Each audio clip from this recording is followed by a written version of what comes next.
So ఇప్పుడే మనం చూసుకున్నట్లయితే ఈ రోజే మరొక గంటలో ఒక్కొక్కరికి 15,000 రూపాయలు అయితే చొప్పున జమ చేస్తూ ఉన్నారనమాట. మీరు ఇక్కడ చూసుకోవచ్చు.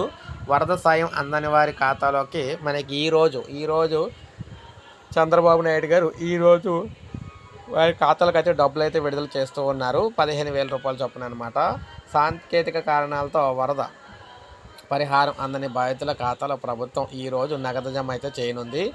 ఇప్పటికే 98% బాధితులకు 584 కోట్లు అయితే చెల్లించారన్నమాట. బ్యాంకు ఖాతాతో ఆధార్ అనుసంధానం కాకపోవటము, ఇతర సాంకేతిక కారణాలతో కొందరికి నిధులు జమ కాలేదు. వీరి బాధ్యతలను ప్రభుత్వం ఆయా జిల్లాల కలెక్టర్లకు అప్పగించింది. వీరందరికీ సుమారు 18 కోట్లను డీబీటీ పద్ధతిలో నేడు జమ చేయనుంది.